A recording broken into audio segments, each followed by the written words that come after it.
Cotet tiene 120 años y todo empezó en un pueblo francés muy feo. Sí, bueno, esto... Constantino Cotet, que es bisabuelo, que está mi hermano, nuestro bisabuelo, pues estaba en Móra de Jurà, que es un pueblo, dicen las crónicas, tan feo que cuando volvía Napoleón, no de Waterloo, sino de cerca, le dijeron si quería, salió el alcalde del pueblo a ver si quería dormir en Móra de Jurà y cuando entró dijo... muchas gracias, muy agradecido, pero me quedo en el campamento con los míos, ¿no? Es un pueblo con un río en medio, muy industrial, lleno de fábricas, y Constantino pues vino aquí a Barcelona con la Cámara de Comercio francesa en 1888 a vender las gafas que ya fabricábamos allá, ¿no? En Cotet Frères. Y le encantó la ciudad, claro, de un pueblecito industrial en medio de un valle que casi tiene solo 3 o 4 horas de sol al día. A venir aquí a una ciudad como Barcelona, se enamoró y acabó abriendo la tienda en Portal Ángel, en la avenida Portal Ángel 12 en aquel momento, y bueno, hasta hoy en día aquí seguimos. Y este señor, el bisabuelo, tuvo varios hijos y aquí empezó una historia familiar que sí que tiene momentos brillantes, pero también tuvo sus... Bueno, eran tres hermanos con mucha personalidad, que se quedan sin padres cuando el mayor tiene 18 años y está estudiando de seminarista. Mi abuelo tenía 16 años y el pequeño tenía 13. Entonces, en aquella época debía ser algo habitual, ¿no? Pero ahora es con el patinete, pues entonces es con los tranvías. Lo atropella un tranvía y nuestra bisabuela, decide morirse de pena, o sea, dejó de comer y a los 3 meses se murió. Y se quedan ellos 3 y empiezan a trabajar en la tienda de Portal Ángel con la consigna de que el pequeño tenía que estudiar. Pero el mayor su vocación de verdad era la religión y se ponen a trabajar los 3 en Portal Ángel abriendo una tienda en Tarragona, que ahora de aquí un mes, después de 100 años, pues volvemos a Tarragona. Y durante los primeros años es una época maravillosa, de los años 20, los años económicamente un boom espectacular hasta que empieza la guerra civil. La guerra civil, pues todos sabemos que es un drama y cada uno de ellos emprende caminos diferentes. Uno se va a quedar viviendo en Madrid también por problemas de salud. Otro, que es mi abuelo, acaba en Sevilla fundando la Industria Nacional de Óptica, que acaba siendo una grandísima empresa industrial, y el mayor, que es Fernando, estaba en Portal Ángel, pero vuelve a estudiar, vuelve a ser seminarista y acaba de monseñor.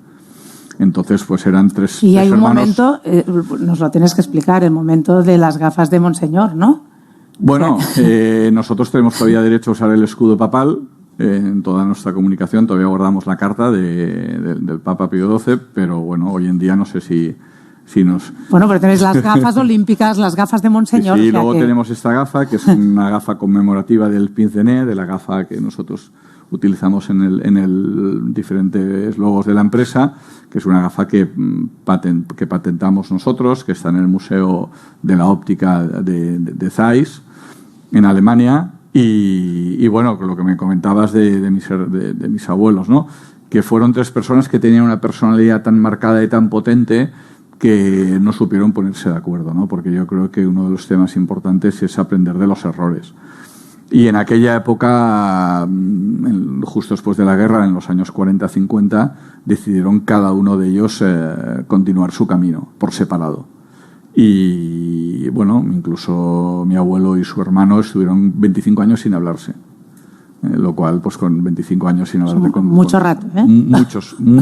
Son muchos años. Ahora parecerá mejor poco, pero 25 años sin hablarte con tu hermano por un tema de empresa. Y así es como surgieron las... Bueno, Entonces, Cotet Madrid se quedó en manos de mi tío abuelo, Cotet Barcelona en manos de Monseñor Fernando, Musén Fernando, y que no quería abrir ninguna tienda. Nosotros durante muchos años en Cataluña solo teníamos una tienda porque él se negaba a abrir tiendas.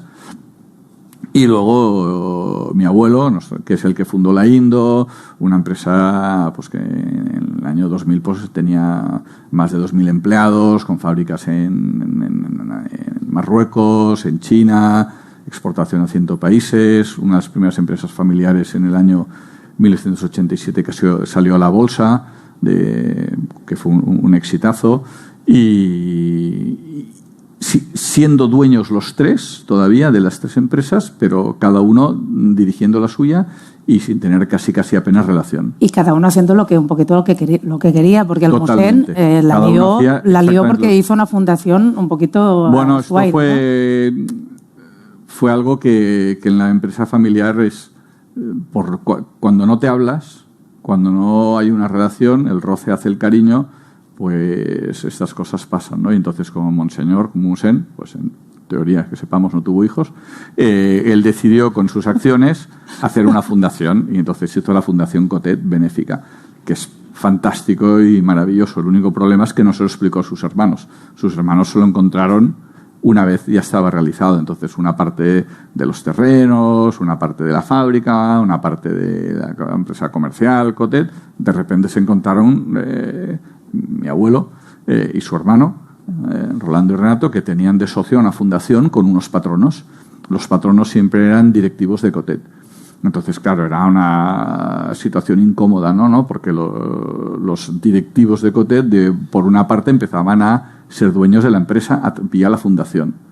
Y aquello, la gestión se convirtió muy complicada. Es más, o sea, mi abuelo le acabó tirando a su hermano una silla, de las que tenemos todavía guardadas, son sillas de madera que pesan 20 kilos fácil, y le abrió la ceja, una cicatriz que tenía aquí Musén Fernando, por esto, ¿no? Por no habérselo explicado, por no haberle dicho nada, se sintió muy traicionado y muy dolido. Les costó más volverse a hablar. No, para nosotros hay un tema, una espina que yo no me acabo de sacar y me da mucha rabia. Justamente ayer tenía cena con exdirectivos de Indo, he invitado en casa de uno a cenar, pues mantenemos muy buena relación, que es que en Indo cumplimos aquello del abuelo la crea, el hijo la continúa y el nieto, que soy yo, la hunde. Y es un tema que a mí me sabe mal porque era una grandísima empresa industrial, número 1 en España, quinta del mundo, y no supimos hacer el relevo generacional. No supimos hacer... Habían muchísimos problemas, una empresa industrial es muy compleja, tocaba 3 productos muy diferenciados, pero bueno, éramos los distribuidores en el mundo de marcas como Carolina Herrera, James Dean, Paco Rabanne, McLaren, teníamos grandísimas marcas. A nivel de... Bueno, ahora se acaba de vender la empresa... No. ¿Estáis preparados? Se acaba de vender la empresa que nosotros en el 2015... vendimos a Sherpa Capital por €1 y una deuda importante y la acaban de vender por 165 millones de euros a Rodenstock, que es la empresa con la cual mi abuelo empezó en el 37 en Sevilla. O sea que Rodalmón y Tornalbón. Pero es algo que me sabe mal, porque yo creo que es una empresa que no supimos hacer el relevo generacional bien hecho. ¿Cómo lo harías ahora? Bueno, para mí sobre todo con una regla fundamental, que es la regla de las 3 H's, que es siempre ser muy humano a nivel de empatía, de intentar entender a las otras personas, con mucha humildad. Si has de ser muy humilde hoy en día, y cuando te vuelves prepotente es el principio del fin, y en Indo hubo una época que éramos muy prepotentes, pensábamos que nada ni nadie... que éramos el mejor producto y la mejor empresa, y luego en un poco de humor, ¿no? Estás más horas en el trabajo que con tus amigos o con tu familia. Entonces el ambiente en el trabajo tiene que ser un poco agradable, simpático, que disfrutes yendo a trabajar, que el lunes tengas ganas de ir a trabajar. Esto siempre lo dice David, y que dice, no, en el trabajo lo notas si vas bien o no. Si el lunes tienes ganas de ir a trabajar, es que vas bien. Si el lunes dices, uff, qué palo otra vez, esto no va bien, ¿no? Y en Indo hubo muy poca comunicación. Nos pensamos que hacer el relevo generacional, que en el caso este era de mi padre, era un tema menor, Y bueno, no fue un tema menor porque nos quedamos sin liderazgo en la compañía. No había nadie que fuese el líder en la empresa. Y te viene la crisis, porque siempre a perros flacos todos son pulgas. Vino la crisis de 2008 y en el Consejo de Administración no había nadie que marcase el ritmo y tomase las decisiones con humanidad, con valentía, con humildad y bueno, pues...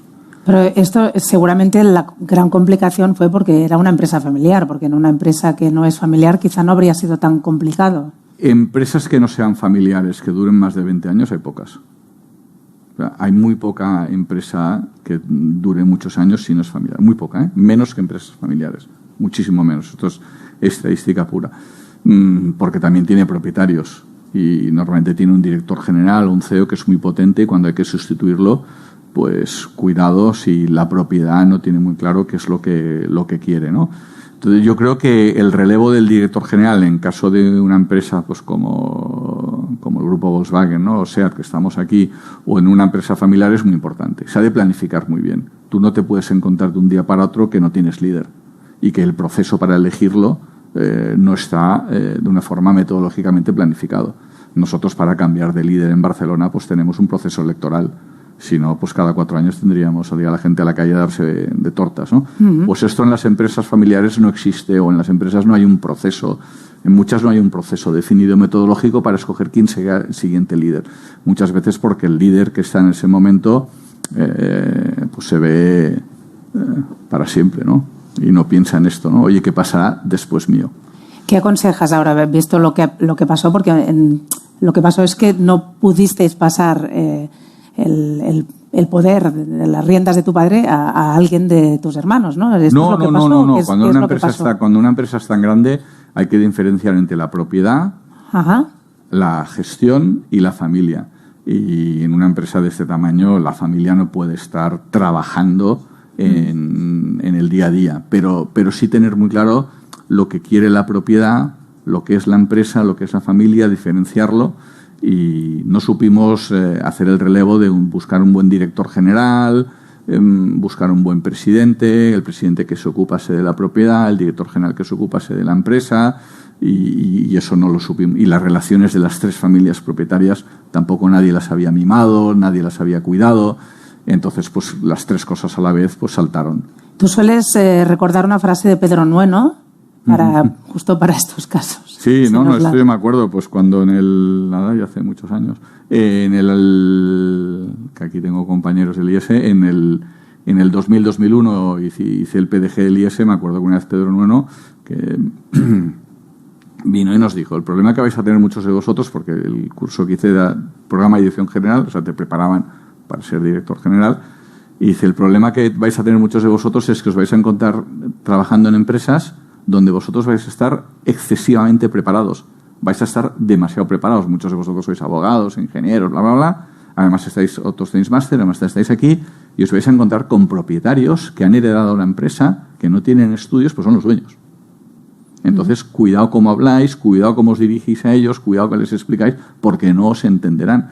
Porque no existe, y nos lo decía él, siendo del IES, dice, no existe ningún máster en el mundo de dueñez.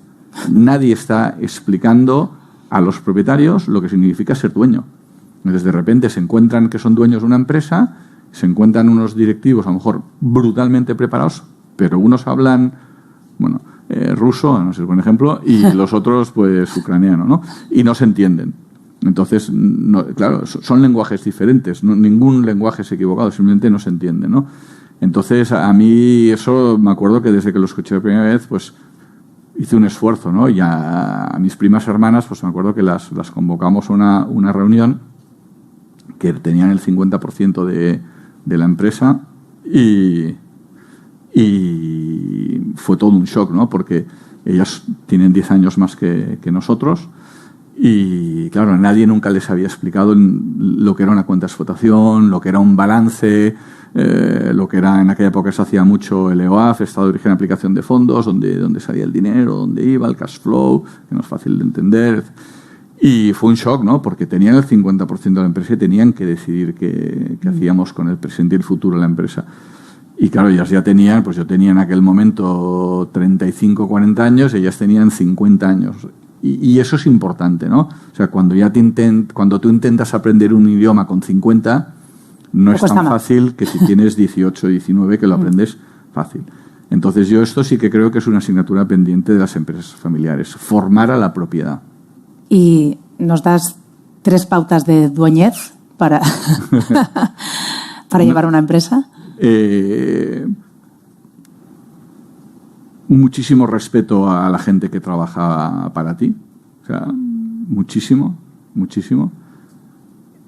Que ser dueño de una empresa tiene muchas ventajas porque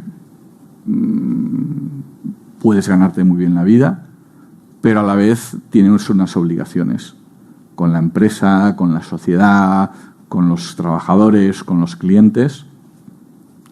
Y el tercero es no tener miedo a tomar decisiones como propietario a veces duras, ¿no?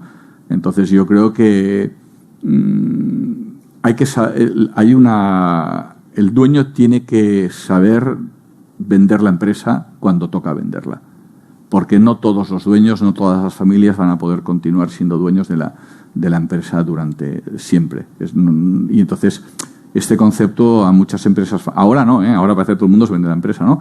Pero durante una época la empresa familiar vendérselo era una derrota, ¿no? Entonces yo creo que hay que entender que el mundo evoluciona muy rápido y que a veces no tienes por qué estar en un sitio de dueño que no tienes ganas de estar. Mi padre trabajaba en Indo y empezó a trabajar en el año 82 en Cotet y empieza a trabajar en Puerta del Ángel, que solo teníamos una tienda.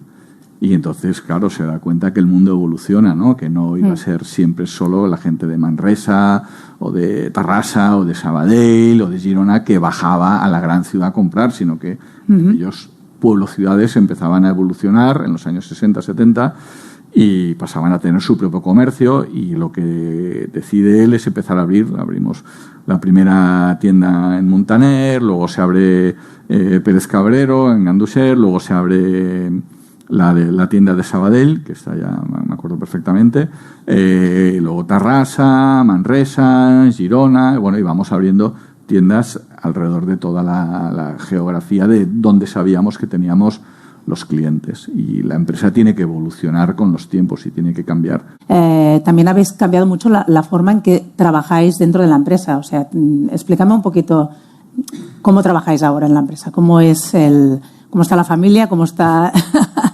porque lo tenéis como muy bien planificado, ¿no? Ahora. Bueno, hay una persona que desde hace muchos años siempre me dice: Javier, método de tiempo. Me lo he hecho tantas veces que al final me lo he creído. Entonces, cuando hace 5 años falleció nuestro padre y luego al cabo de muy poco nuestra madre, pues nos reunimos los 4 hermanos, que aquí hay 2, no ha podido venir, y dijimos: ¿qué hacemos, no? Justamente siempre se junta todo, ¿no? Acabamos de vender Indo por €1, no fue un gran business. En el edificio de Portal Ángel se acababa la LAU, 31 de diciembre de 2014. Mis primos y la fundación eran dueños del edificio como nosotros, pero pagábamos muy poco alquiler, inconcebible. Pero bueno. ¿Y dónde estaba? Así. Y acabo nos reunimos y decimos: ¿qué hacemos con la empresa, ¿no? ¿Qué hacemos? Mi hermano Alejandro era director de marketing, yo era director general, y decimos: ostras, ahora somos los dueños. Ahora ya no está papá, ahora somos los dueños, ¿no? ¿Cómo lo hacemos? Y entonces, pues decidimos hacer un relevo generacional y profesionalizando la empresa, buscando gente de fuera de la empresa para ocupar los puestos clave, a la vez con gente que llevaba muchos años en la empresa trabajando, intentando aquella mentalidad de savia nueva con savia vieja hace que el árbol crezca mucho más fuerte, mucho más robusto y mucho más flexible. Entonces hicimos un consejo de administración con externos. En el consejo de administración hay 2 personas externas, que además que en el protocolo familiar las decisiones clave pues por ejemplo, mi salario o mi retribución, o si a mí se me tuviese que despedir por inútil, pues la decisión sería de ellos, no de mis hermanos. Y otro tipo de decisiones importantes recaen en los externos y funciona muy bien el Consejo de Administración, creo. Y luego la parte de la dirección, pues que está aquí con David D'Antonio y su equipo, pues crear un equipo directivo, que digo yo, de alto rendimiento, con gente muy ilusionada, muy ambiciosa, con mucha ilusión. Y bueno, yo creo que estos 5 años hemos hecho un trabajo magnífico, porque salir de Portal Ángel era un reto. Nosotros, habían muy pocas empresas que llevasen 100 años, más de 100, en la misma ubicación y en una calle como Portal Ángel, que es AAA a nivel mundial. Entonces mucha gente nos decía que estábamos locos de salir de Portal Ángel, que estábamos como y menos mal. Y el tiempo nos ha dado la razón a que Portal Ángel es una calle es de las calles que lo ha pasado peor durante la pandemia, y se ha convertido en una calle muy turística donde la gente de Cataluña no va. No, y claro, nosotros tenemos... No vas a Portal Ángel. Y Rambla Cataluña, yo creo que ha sido un acierto 10, ¿no? La tienda va muy bien, el cliente lo agradece mucho, estamos en una ubicación magnífica, una tienda magnífica, y aquello fue un reto, ¿no? Para mí me explicabas el otro día que cuando llegáis, o sea, vosotros, la familia, pues sois una familia que os reunís como familia, pero cuando estáis en el trabajo sois empleados, para entendernos, ¿no? O sea, bueno, yo es algo que siempre insisto. Diferenciar familia. Lo difícil es entender que tienes 3 gorros. Y siempre tienes 3 gorros. Y cada vez que te preguntan algo, cuando contestas tienes que saber ¿qué gorro llevas? Si contestas como hermano, si contestas como dueño o si contestas como directivo. O si no contestas. Bueno, sí, pero hay que contestar. A mí la callada por respuesta no me vale. Es demasiado cómodo. Eso no vale. Hay que contestar. Entonces, porque según qué pregunta, según qué gorro te pongas, es una respuesta diferente. Si tú estás en un plan de expansión, pues a lo mejor como dueño dices, no, si hay expansión y lo vamos a financiar nosotros, no habrán dividendos. Y me quedo sin dividendos. Y en cambio, como directivo dices, no, plan de expansión porque la empresa irá mejor, oye, el dueño que le den, porque claro, también eres tú mismo, ¿no? Entonces, no es una decisión fácil, ¿no? O cuando pues tú quieres cobrar más sueldo y cómo lo explicas al resto de hermanos, ¿no? Y tú, oye, ¿tú por qué tienes que cobrar más sueldo? Si ya cobras mucho, ¿no? Bueno, porque soy muy buen profesional. Bueno, pero tú eres nuestro hermano. Entonces, son figuras que siempre tienes que ir con los 3 gorros, intentando, que pueden llegar a ser esquizofrénicas, ¿eh?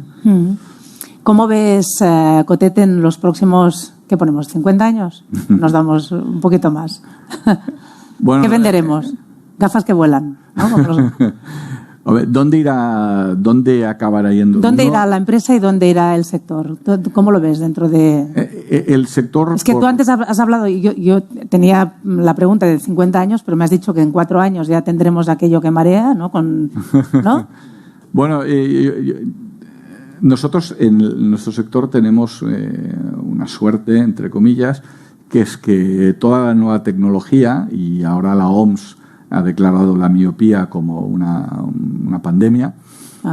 Toda la nueva tecnología. Estoy en la pandemia, ¿no? Toda la nueva tecnología de uso intensivo de los ojos a distancias cortas, cuando el ojo durante los últimos 30 o 40 mil años está diseñado de una forma naturaleza de la mano al infinito, y ahora en los últimos 100 años, 150 años, empezamos con la lectura y en los últimos años empezamos con el móvil, y esto tiene 2007 que nació el iPhone. Bueno, ¿no? y también con o sea que lo tenéis muy bien, porque también la gente se está volviendo muy sorda. Tenemos la suerte de que todo el mundo tecnológico va a obligar a la gente a ver bien y a escuchar mejor.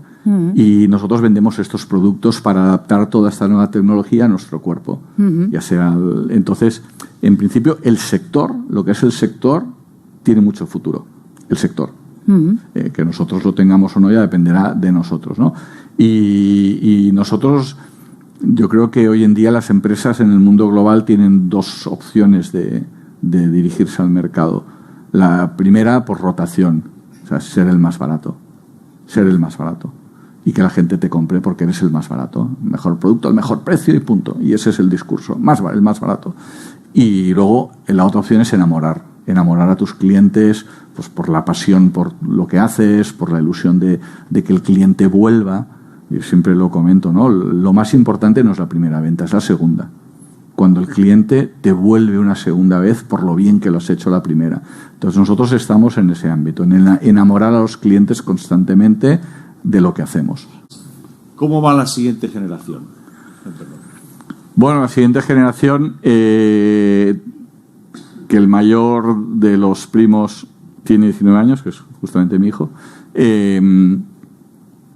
estamos inculcándoles o intentándoles inculcar los valores de la empresa, de que trabajen los veranos, que entiendan que ser propietario de una empresa tiene una parte muy bonita, pero que en ningún caso les va a significar poder trabajar en ella simplemente porque llevan el apellido, ¿no? Les puede dar derecho a ser propietarios, pero nunca a poder trabajar. Tenemos un protocolo familiar muy elaborado, es la tercera versión del protocolo familiar, sí, la tercera versión, y nosotros, que esto lo hablamos mucho los hermanos, lo que estamos intentando es darles una educación exquisita, ¿no? La mejor educación posible, tanto a nivel pues, de las universidades, de los colegios de idiomas, y también de entender la diferencia desde jóvenes de lo que es pues esto que a veces dices, ¿no?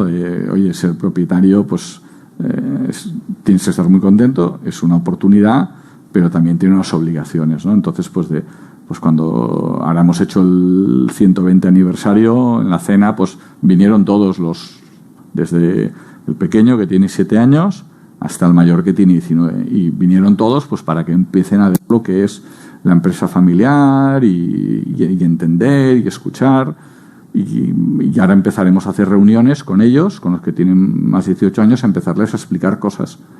Que ya está una sobrina, además de mi hijo, que tiene más de 18, y a partir de 18 se les empieza a explicar cosas de la empresa. Pero tú, perdón, tanto tú como Alejandro os formasteis fuera y luego vinisteis a la empresa. ¿Tus hijos harán lo mismo o no? Alejandro sí que se formó fuera. Vale. Yo no. Vale. Yo estaba en quinto de Derecho. Pues, y no, bueno,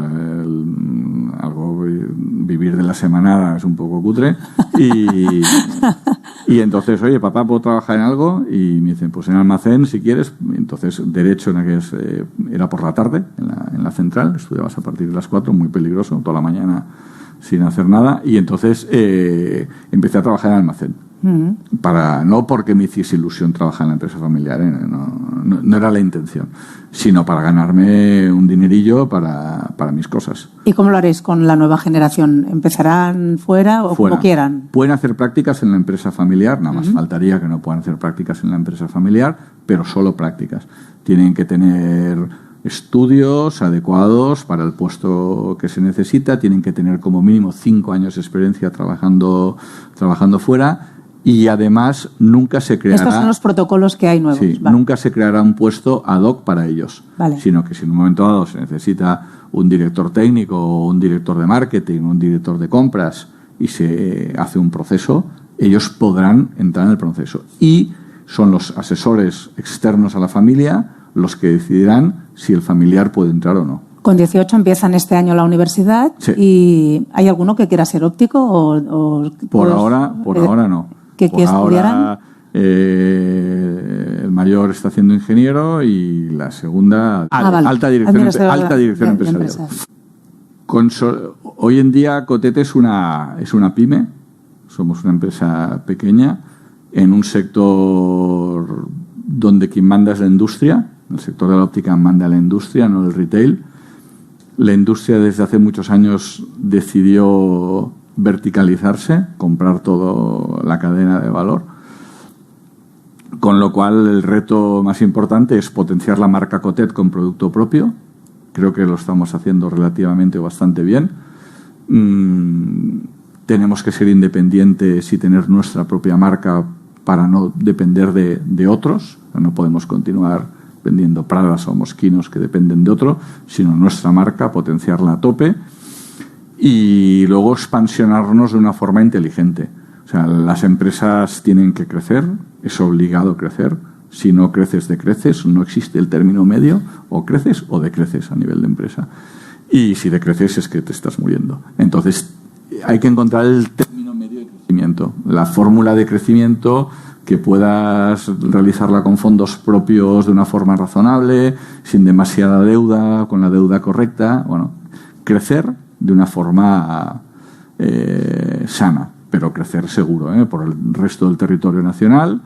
Y tenemos, cuando nos preguntan, oye, ¿y abriríais fuera? Pues sí, nosotros tenemos una reunión la semana que viene o la siguiente con una persona que está muy interesada en ayudarnos a abrir en Portugal. El riesgo es que aparezca una revolución médica que tomándote una pastilla o biológica corrija la miopía, la hipermetropía o el astigmatismo. Sí, también había una para muscularse. Si realmente aparece una revolución médica, pues claro, y tomándote una pastilla no necesitas gafas, pues desaparecerá el sector. Pero por ahora Pero siempre están las gafas de sol, las gafas de luz azul. Sí, pero las gafas de sol las puede vender un Mango, un Zara, claro, y no alguien tan especialista como nosotros. Sí, si me permite un anexo a la pregunta. Me refería al mundo del metaverso y del avatar. Yo soy mayor. Ahí me siento muy mayor. Y eso que tengo hijos de la edad, pero ahí me siento muy mayor. Yo, y aquí tengo delante un amigo que sabe mucho más de esto que yo me sabe mal, pero creo que va a ser un fracaso. Triunfará, pero es un producto cohete.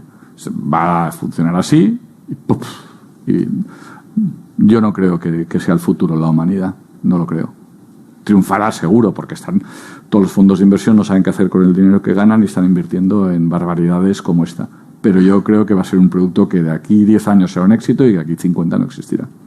Las tienes porque hay que tenerla y todo esto, pero al final, si el futuro de la humanidad es que todos vayamos por la calle con unas gafas así, es que viviendo en el... No hace falta ni salir de casa, ya te las pones en el metaverso, multiverso y sin interrelacionarnos los unos con los otros, no sé si eso es lo que queremos. Al menos yo, pues digo, me siento mayor, yo no es lo que quiero para mis hijos, no le veo la gracia.